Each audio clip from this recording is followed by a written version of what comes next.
Hello students, today I am going to start 12th class physics second chapter electrostatic potential and capacitance। तो students इस chapter का इस video में मैं first topic लेने वाला हूं और उस टॉपिक को पहले मैं आपको क्लियर कर देता हूं कि इस टॉपिक के साथ मैं क्या क्या और चीजें आपके साथ डिस्कस करने वाला हूं। तो उसको मैंने बोर्ड के प्लेन में लिखा है, देख लेते हैं स्टूडेंट्स। तो स्टूडेंट्स टॉपिक होगा conservative nature of electrostatic force. Okay, तो इस टॉपिक में आपके साथ मैं डिस्कस करूंगा मीनिंग ऑफ कंजर्वेटिव फोर्स, क्या होती है कंजर्वेटिव फोर्स की meaning. Okay, and second is derivation करेंगे और डेरिवेशन करने के साथ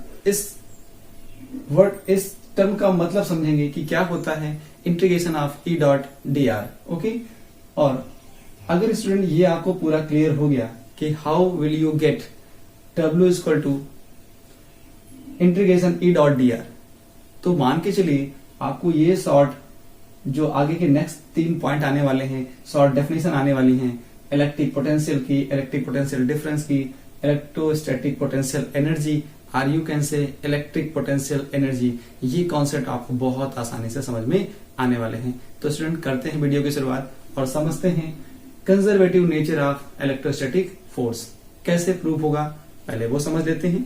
तो मैंने पहला ही पॉइंट आपको लिखा है मीनिंग ऑफ कंजर्वेटिव फोर्स। तो क्या होती है मीनिंग, पहले मैं स्टूडेंट आपको मीनिंग क्लियर कर दूं। अगर मीनिंग क्लियर हो गई तो ये टॉपिक बहुत आसान होने वाला है। देखते हैं मीनिंग ऑफ कंजर्वेटिव फोर्स। तो स्टूडेंट ये मालूम है कि कोई भी कंजर्वेटिव फोर्स होगा तो उसके लिए वर्क डन कहां और कैसे डिपेंड करने वाला है। तो मैं बताने वाला हूं आपको कि work done by conservative force, work done by conservative force, conservative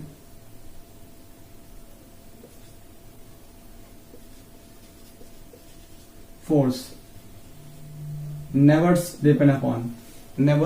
depends upon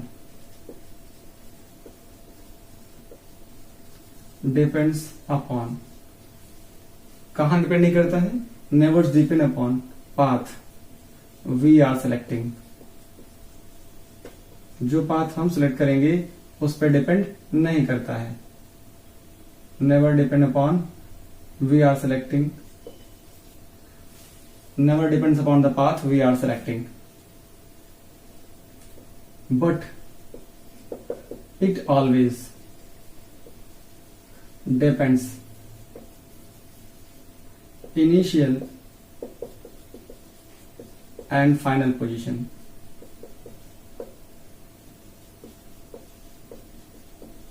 तो जो वर्डन बाय कंजर्वेटिव फोर्स होते हैं उनका जो वर्डन होता है वो केवल इनिशियल और फाइनल पोजीशन पर डिपेंड करता है, नॉट सेलेक्टिंग द पाथ, जो हम पाथ सेलेक्ट करेंगे उस पर डिपेंड नहीं करता है। एक चीज और इंफॉर्मेशन होती है, ये आता है मीनिंग ऑफ कंजर्वेटिव फोर्स में कि जो वर्डन बाय कंजर्वेटिव फोर्स है, work done by conservative force for a close path, for close path क्या होता है, ये फॉर अ क्लोज पाथ 0 होता है। Work done by conservative force for a close path, for a close path क्या होता है, 0। ये बहुत बड़ी इंपॉर्टेंट बात है। इन दोनों पॉइंट्स में से आप किसी को भी इस conservative nature of electrostatic force में क्लियर कर दो तो आपको समझ में आ जाएगा। ये दोनों पॉइंट्स अगर इसमें इंक्लूड हो जाएं तो हम कह सकते हैं कि कंजर्वेटिव नेचर होता है इलेक्ट्रोस्टैटिक फोर्स का, or you can say electrostatic force are in conservative nature, हम इतना लिख पाएंगे। तो इतना लिखने के लिए पहले समझते हैं कि कैसे हम प्रूव करेंगे इस इलेक्ट्रोस्टैटिक फोर्स को कंजर्वेटिव बनाने के लिए। तो इसके लिए हम कुछ कंसिडरेशन लेंगे। उससे पहले स्टूडेंट मैं आपसे बात करना चाहता हूं कि अगर आपको ये कॉन्सेप्ट क्लियर है कि डिस्प्लेसमेंट 0 होने पर वर्डन 0 होता है तो ठीक है, तब तो आपको ये आसानी से समझ में आने वाला है। अगर ऐसा लगता है कि वर्ड की डिस्प्लेसमेंट 0 हो तो वर्डन 0 ही होगा, ऐसा सुना है या देखा है, तो आपके पास गलत इंफॉर्मेशन है। ये आधी अधूरी आपके पास इंफॉर्मेशन है, क्योंकि ऐसा कहने के लिए आपको अपनी बात पूरी बतानी होगी कि डिस्प्लेसमेंट जीरो है तो वर्डन जीरो हो सकता है, हो नहीं भी सकता है। मैं आपको एग्जांपल से क्लियर करता हूं।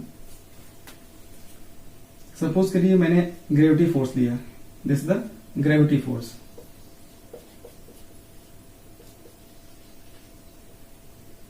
और सेकंड मैंने लिया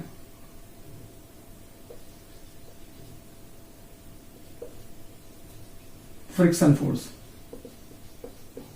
ओके, मैंने दो फोर्स कंसीडर कर लिए, एक मैंने लिया ग्रेविटी फोर्स, एक लिया मैंने फ्रिक्शन फोर्स। अब मैं क्या करता हूं, यहां से इस एक बॉल लेता हूं, उसको ले जाता हूं यहां पर, ठीक है, इसको मेरी साइड तक ले गया, यहां तक ले गया, तो मुझे वर्डन करना पड़ा, क्योंकि मैं क्या कर रहा हूं, बॉल को ग्रेविटी के फील्ड के अगेंस्ट ले जा रहा हूं। जब अगेंस्ट ले जाऊंगा तो क्या होगा, वर्डन बाई मी होगा। मुझे क्या करना पड़ेगा, जैसे इस पेन को, इस मार्कर को क्या करूं मैं, अगर मैं ले जाना चाहूं यहां से यहां तक, तो मुझे क्या करना पड़ेगा, थोड़ा सा वर्डन करना पड़ेगा, लेकिन कहां, अगेंस्ट द ग्रेविटी, ग्रेविटी के फोर्स या ग्रेविटी के फील्ड कह लीजिए। तो इस फील्ड के अगेंस्ट या इस फोर्स के अगेंस्ट मुझे ले जाने में वर्डन करना पड़ेगा। तो वो ले जाने में वर्डन क्या होगा, जरा देखिए, वर्डन जो होता है W equal to force into displacement. अब फोर्स क्या हो गया, देखिए एफ डी कॉस थीटा होता है। अब यहां से देखोगे एफ कितना है, फोर्स नीचे लगता है ग्रेविटी का, कैसे, ग्रेविटी का फोर्स लगेगा, मैं निकाल लेता हूं यहाँ पे, ये होता है mg, जो ग्रेविटी का फोर्स हो गया mg, वो लग गया नीचे, तो इसका मतलब ये आया mg, और यहाँ d का मतलब डिस्प्लेसमेंट कितना ले गए ऊपर, आप ले गए d, तो ये आ गया d। थीटा कितना होगा, जरा देखिए, फोर्स नीचे लग रहा, ये फोर्स नीचे लग रहा, और डिस्प्लेसमेंट कहां हो रहा, डिस्प्लेसमेंट हो रहा ऊपर, दोनों के डायरेक्शन अपोजिट, तो एंगल कितना बना, एंगल बन गया यहाँ पे 180, तो इसका मतलब आया cos 180। तो यहां से इसकी वैल्यू कितनी आई, -mg d आ गया। अच्छा, अगर ऐसे ही क्या होता, ये नीचे आता, मतलब पहले आप ले लो a टू b, ये वर्डन हो गया WAB, क्या ले सकते हो, WAB। अगर आप क्या ले दो, B टू A ले लो, WB टू A। जब WB टू A लोगे तो क्या आएगा, फिर वही आएगा FD cos थीटा। यहां देखोगे, अब यहां पे डिस्प्लेसमेंट और फोर्स दोनों सेम डायरेक्शन में आ गए। जब दोनों सेम डायरेक्शन में आएंगे तो क्या आएगा, यहां आएगा mg t cos 0, इसका मतलब ये आ गया mg d। अब देखो जरा सा, अगर इसको क्लोज पाथ कर दो, ये कर दो ऐसा, फॉर क्लोज पाथ, तो आप देखोगे W is equal to WAB plus WBA, कितना आने वाला है, 0। तो इसका मतलब हम कह सकते हैं कि जो ग्रेविटी का फोर्स होता है, ग्रेविटेशनल फील्ड होती है, ग्रेविटी का जो फोर्स होता है, क्योंकि ग्रेविटी के फील्ड की वजह से ग्रेविटी फोर्स आया, ग्रेविटेशनल फोर्स आया, तो इसका मतलब अगर ग्रेविटेशनल फोर्स कंजर्वेटिव है तो ग्रेविटी फील्ड भी कंजर्वेटिव होगी। ओके, तो हम समझ सकते हैं कि ग्रेविटी का जो फील्ड होता है वो कंजर्वेटिव इन नेचर होता है, क्योंकि उसमें ये दोनों प्रॉपर्टी होल्ड हो रही है। आ गया कि मतलब इस पे डिपेंड कर रहा है, किस पाथ पे डिपेंड कर रहा है उससे मतलब नहीं है। आप ऐसे ले जाओ, डिस्प्लेसमेंट आपके पास डी ही होगा, वो इनिशियल और फाइनल पोजीशन पे डिपेंड कर रहा है, और जो उसका वर्डन आ रहा वो आ रहा 0। तो मैंने क्या बोला था आपसे, हमारा क्वेश्चन ये था कि डिस्प्लेसमेंट 0 है तो वर्डन 0 होगा। जरा देख लो, यहां से गए यहां से वापस आ गए यहां, तो डिस्प्लेसमेंट हो गया 0, तो वर्डन 0 हो गया। अच्छा, मैं अगर ऐसा कोई पाथ ले लू, देखिए अगर मैं ऐसा कंसिडरेशन ले लू कुछ, मैंने कहा हमारे पास ये एक टेबल है, ठीक है, और इस टेबल पे हम किसी ब्लॉक को यहां से पहले इस पॉइंट से यहां ले गए, फिर यहां लाए, फिर यहां ले गए, हम ले गए पहले यहां से यहां, ठीक है।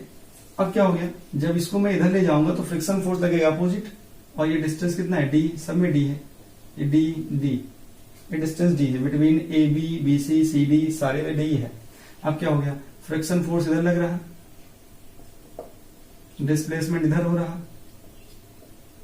ठीक है, डिस्प्लेसमेंट इधर हो रहा, एंगल कितना आ गया दोनों के बीच में, एंगल आया 180 एंगल आ गया। इसका मतलब जो वर्डन होगा WAB का वो आएगा FD cos 180, यहां से आएगा -FD आएगा।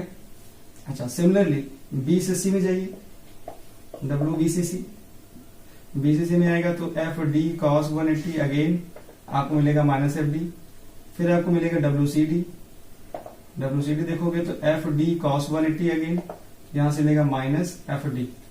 ओके, फिर आप देखोगे D to A, W D to A, ये आएगा एफ डी कॉस 180। क्यों लिख पा रहा हूं? क्योंकि डिस्प्लेसमेंट इधर हो रहा, फोर्स अपोजिट लग रहा है। फ्रिक्शन फोर्स कहां लगता है? Opposite the motion of direction. तो यहां से फिर अगेन मिल गया माइनस एफ डी। अब जरा सबको ऐड कर लो, डब्ल्यू कितना आएगा? W A B plus W B C plus W C D plus W D A. तो ये आने वाला है -4। कितना आने वाला है? ये आने वाला है -4 एफ डी। अब आप क्या देख रहे हो कि डिस्प्लेसमेंट तो 0 हो गया, बट वर्डन स्टूडेंट 0 नहीं आया।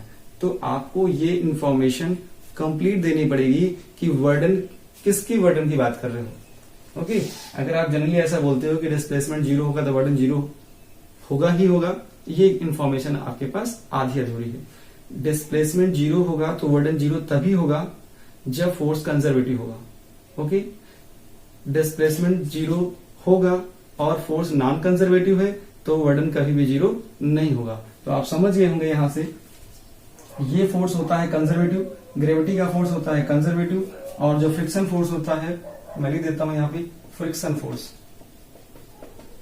फ्रिक्शन फोर्स ये होता है नॉन कंजर्वेटिव। क्या होता है? Non conservative, non conservative. Non conservative, conservative में आपको समझ मीनिंग आ गई। कंजर्वेटिव जो फोर्स होते हैं वो इनिशियल और फाइनल पोजीशन पे डिपेंड करते हैं, not depend upon path selecting.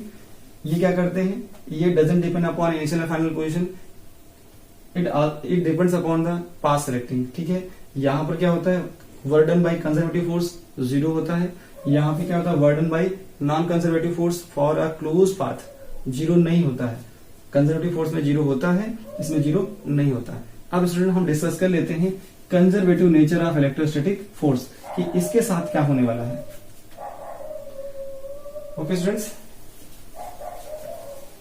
तो हम डिस्कस करते हैं conservative nature of electrostatic force. तो आप माइंड में ये दो चीजें रखोगे, अगर conservative nature of electric force है, इफ इलेक्ट्रोस्टैटिक फोर्स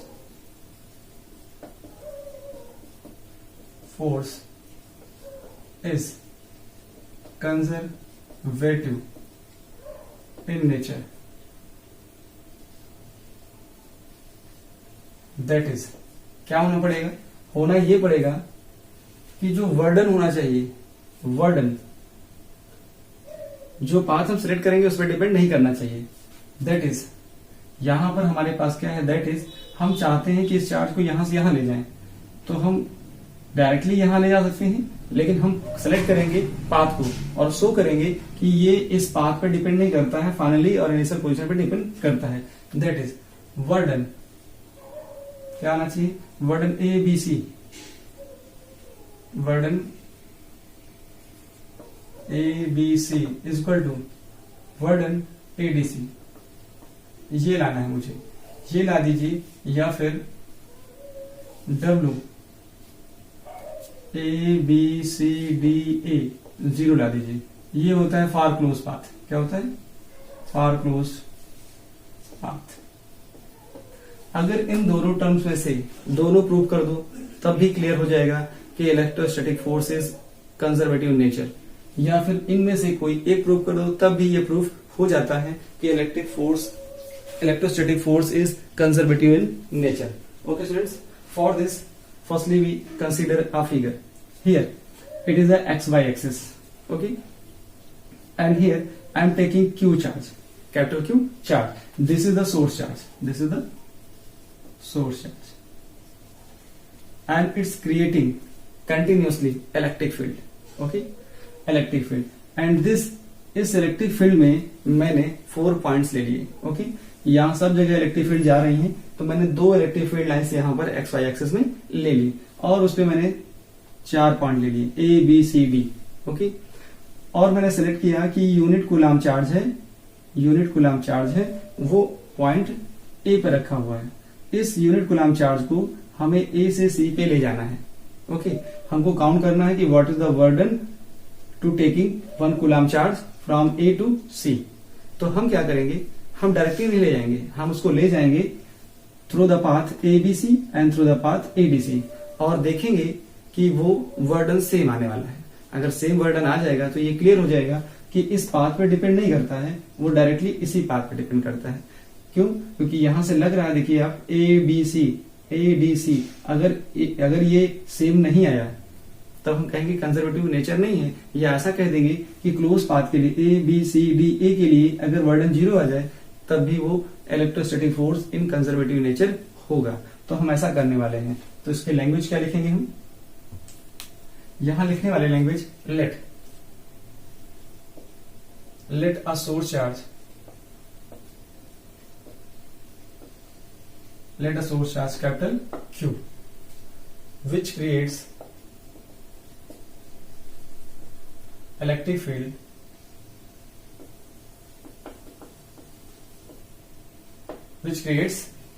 मैंने सोर्स चार्ज दिए हैं capital Q which creates electric field in which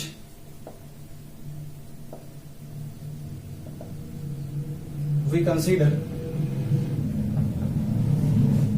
4 points A, in which we consider 4 points A, B, C, D. Okay, we consider 4 points A, B, C, D. At point A, let a unit coulomb charge, 1 coulomb charge, is placed where it placed at point A. Let a unit coulomb charge is placed at point A. हो गया। यहां तक इतना consideration था। हमने क्या suppose किया हुआ, हमने सपोज किया है कि एक सोर्स चार्ज है, कंटिन्यूसली इलेक्ट्रिक फील्ड क्रिएट कर रहा है, और उस इलेक्ट्रिक फील्ड में मैंने 4 points A B C D ले लिए हैं। And also we have let 1 coulomb charge is placed at point E. यहाँ पे कोई भी चार्ज हो सकता है, हमने यूनिट कूलम लिया ताकि इजिली ये डेरिवेशन में कर सकूं, और आगे मैं सिखाऊंगा कि in place of unit charge आप कोई भी चार्ज ले सकते हो, टेस्ट चार्ज ले सकते हो। ठीक है, तो यहां पर क्या होगा, अब हम चाहते क्या है, वी विश टू मूव। यहां पे हमारी जो रिक्वायरमेंट है क्या है, ये है we wish to move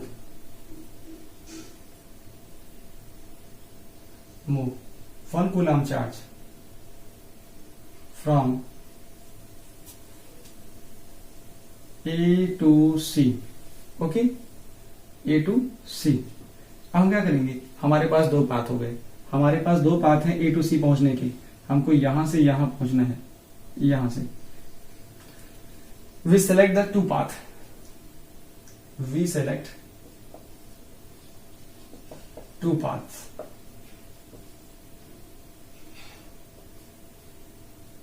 path ABC and path ADC. हमारे पास 2 पाथ आ गए, एक पाथ आ गया एबीसी और एक स्टूडेंट पाथ आ गया एडीसी। ओके स्टूडेंट्स, नाउ अब आपको ये क्लियर करता हूं मैं कि अगर कोई चार्ज किसी के फील्ड में आ जाए तो क्या होता है। आपको ये मालूम है, अगर कहीं इलेक्ट्रिक फील्ड है, किसी सोर्स चार्ज की वजह से इलेक्ट्रिक फील्ड है, और उसमें कोई दूसरा चार्ज आ जाता है, तो वो इलेक्ट्रिक फील्ड क्या करती है, वो इलेक्ट्रिक फील्ड उस दूसरे वाले चार्ज पर अपना फोर्स क्रिएट करती है। तो यहां मैं लैंग्वेज क्या लिखूंगा, लैंग्वेज लिखूंगा we know that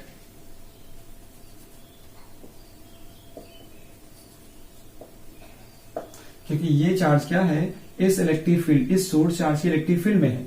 okay, we know that electric field creates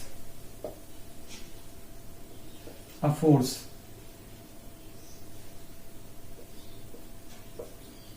creates a force that is, यहां कितना आएगा, F इज इक्वल टू, ये आता है QE, ये रिलेशन होता है। और यहां पे आपने क्या लिखा है, यहां पे लिखा है Q की वैल्यू कितनी है, 1 कूलम। 1 कूलम अगर यूज करने वाले हो तो यहां से रिजल्ट क्या आ जाएगा, F इज इक्वल टू आएगा सिर्फ E। Due to this force क्या होने वाला है, इस फोर्स की वजह से ये चार्ज कहां जाना चाहेगा, इनसाइड या outside.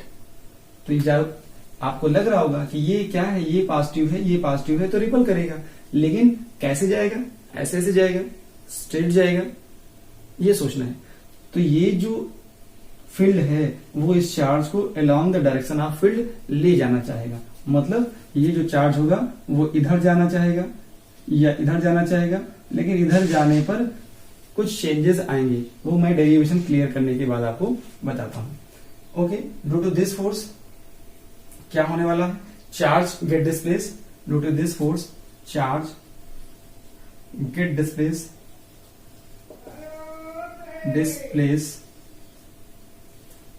let elementary displacement of the charge is dr. Let elementary displacement of the charge is dr. मैंने एलिमेंट्री डिस्प्लेसमेंट लिया, बहुत छोटा डिस्प्लेसमेंट लिया, देन तो क्या होगा, फोर्स लगा चार्ज पे, चार्ज डिस्प्लेस हुआ, देन प्रोडक्ट ऑफ क्या मिलेगा, product of force and displacement get what, then the product of force and displacement से क्या मिलने वाला है, आपको मिलेगा स्टूडेंट्स वर्डन। तो product of force and displacement gives what, work done. अच्छा, तो मैं ये वर्डन, ये डिस्प्लेसमेंट बहुत छोटा है तो वर्डन भी बहुत छोटा हो जाएगा। अच्छा, यहां से एक तो फॉर्मूला ये मिल गया, दूसरा मैं इसी को लिख सकता हूं W इक्वल टू, तो ये dW का इंटीग्रेशन करें, दोनों साइड का इंटीग्रेशन करेंगे तो ये मिलेगा F, और F इक्वल टू क्या यहां पे है, आप देख रहे हो F इक्वल टू E है। ओके, यहां से ले लेंगे आप, तो ये आ जाएगा E डॉट dr।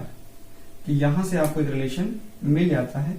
जिस डेरिवेशन की मैं बात कर रहा था स्टूडेंट, ये वो डेरिवेशन है, इसी डेरिवेशन से आप आगे electric potential difference, electrostatic potential energy, और you can say electric potential energy की कॉन्सेप्ट को आसानी से ग्रैब कर पाओगे। तो इस डेरिवेशन को पहले आपको समझने की जरूरत है। ये डेरिवेशन आई होप आपको अच्छे से समझ में आ गया होगा। अब मैं बात करता हूं यहां से, क्योंकि मुझे तो प्रूव करना है conservative nature of electrostatic force, तो यहां से हम दो बातें करेंगे। ओके,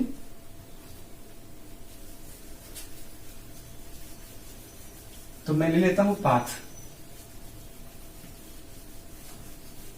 तो आपको ये फॉर्मूला आई होप अच्छे से क्लियर हो गया होगा। Now taking the path,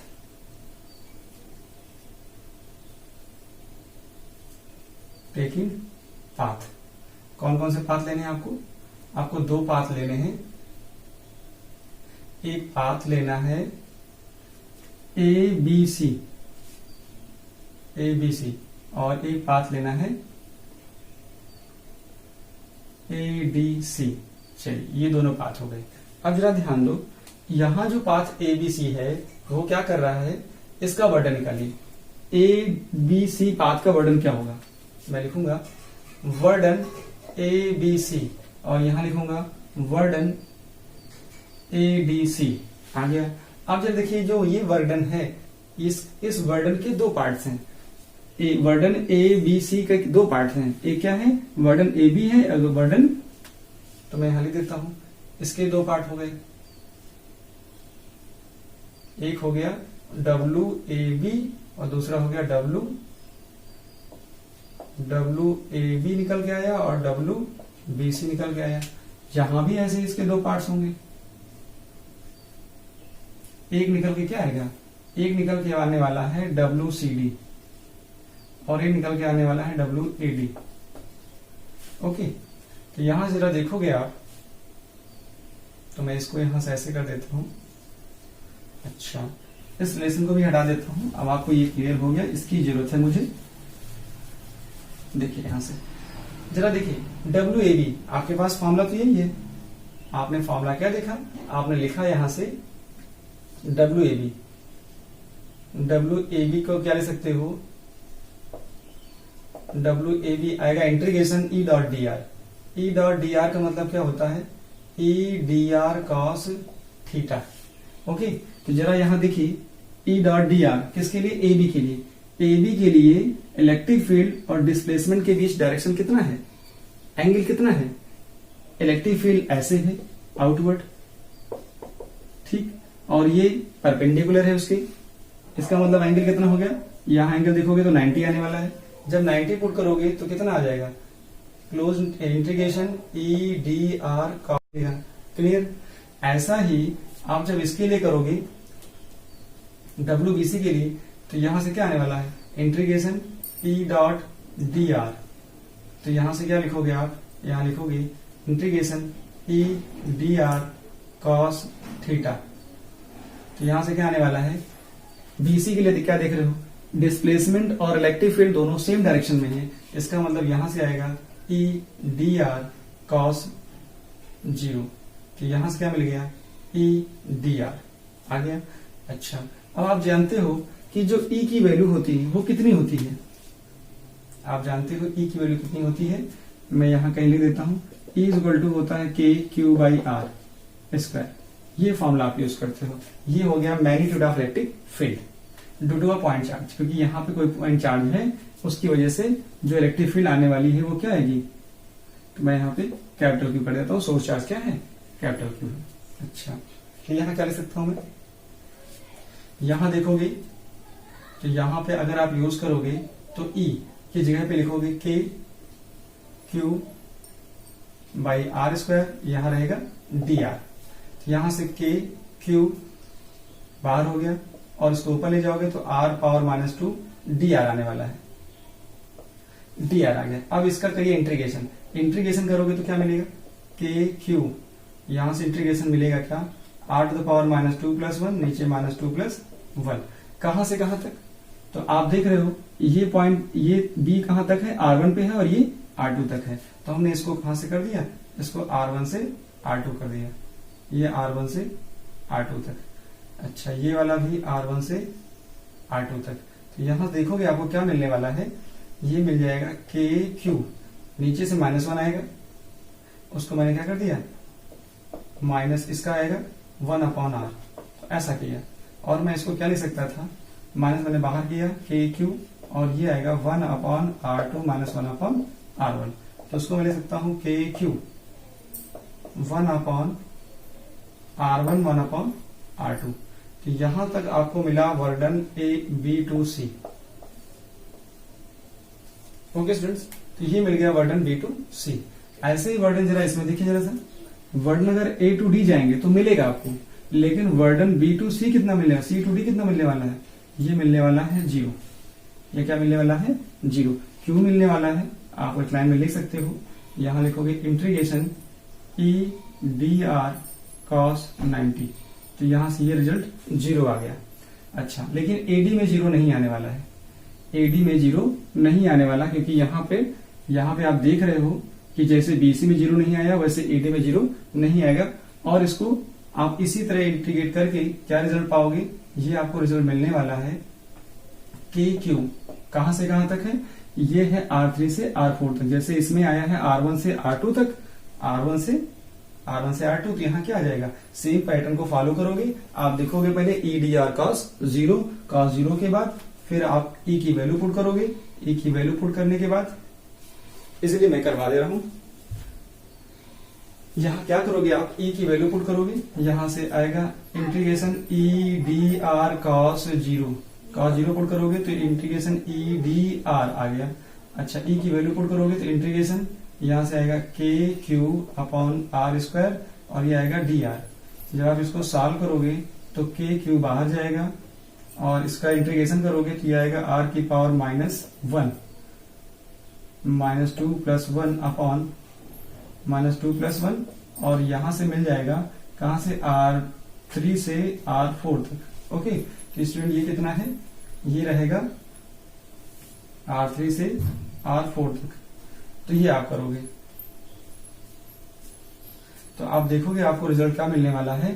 finally आपको यहां से ये मिल जाएगा WAD = KQ, ये आएगा -1/R और ये आएगा R3 से R4। तो आप देख पा रहे हो WAD की जो वैल्यू आई वो आ गई KQ 1/R3 माइनस 1/R4, इतना रिजल्ट आपको मिल गया। आपको सिर्फ अपने पास स्टूडेंट ये दो रिजल्ट रखने हैं, ये रिजल्ट और ये रिजल्ट, ठीक है। अभी इनको मत देखो, अब आप क्या करो, फाइनली काउंट करो W, आप काउंट करो W, हेंस WADC, आपने इस पाथ को अडॉप्ट किया, तो इस पाथ का जो रिजल्ट आया वो कितना आया था, वो आया WAD प्लस WCD, दोनों को काउंट करने पर रिजल्ट मिल गया क्या, KQ 1/R3 माइनस 1/R4। इस रिजल्ट को अपने पास और अपने माइंड में स्टोर करो। वैसे ही यहां क्या होगा, हेंस WABC कितना आएगा, ABC आ जाएगा, ये वर्क और प्लस ये वर्क दोनों ऐड करो, 1/R1 1/R2, तो यहां से ये दोनों रिजल्ट आपको मिल गए। अब स्टूडेंट इन दोनों रिजल्ट पर थोड़ा सा कंसंट्रेट हो जाओ, इन दोनों रिजल्ट को देखो, क्या ये दोनों रिजल्ट एक ही हैं, क्या ये दोनों रिजल्ट एक ही हैं? अगर एक ही हैं तो शायद आपने जो सोचा था वही होने जा रहा है। देखिए यहां से ये जो डिस्टेंस है R1 और R2, R1 और R2, डिस्टेंस R1 और R3, सॉरी R1 और R3 सेम है, बिकॉज ऑफ, क्योंकि यहां से जो फील्ड बन रही है उसकी वजह से जो फोर्स लग रहा है वो चाहे यहां पर हो चाहे यहां पर हो, सेम फोर्स लग रहा है, इसका मतलब ये डिस्टेंस सेम है। ओके, और देखो जरा सा, तो डिस्प्लेसमेंट कितना हुआ, डिस्प्लेसमेंट जितना यहां हुआ उतना डिस्प्लेसमेंट यहां हुआ, इसका मतलब ये R4 और R2 भी सेम है, इसका मतलब ये जो रिजल्ट आ रहे हैं वो आपस में इक्वल आ रहे हैं, चाहे हम चार्ज को इस रास्ते से ले जाएं, चाहे चार्ज को ABC पाथ को फॉलो करें, चाहे पाथ फॉलो करें ADC को, तो हम लिख क्या सकते हैं, हेंस वी कैन राइट, क्या लिख सकते हो आप, यहां से देख रहे हो ये इक्वेशन मान लो फर्स्ट, ये मान लो इक्वेशन सेकेंड, तो from equation first and second क्या लिख सकते हो आप, after seen equation first and second we can write, after seen equation first and second we can write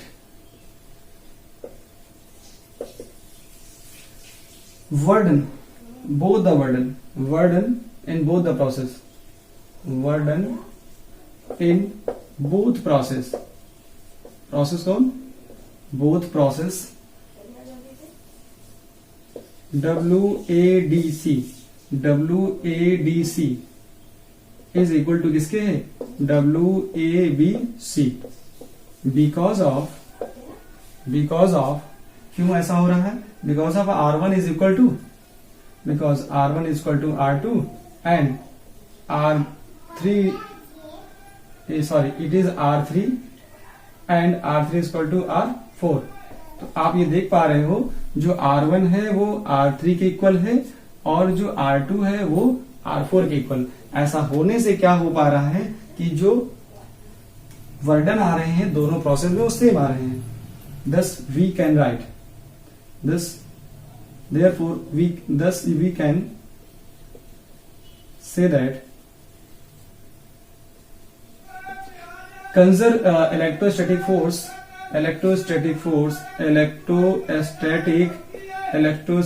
force are in conservative in nature, क्या हो जाएगा student, thus we can say that electrostatic force are in conservative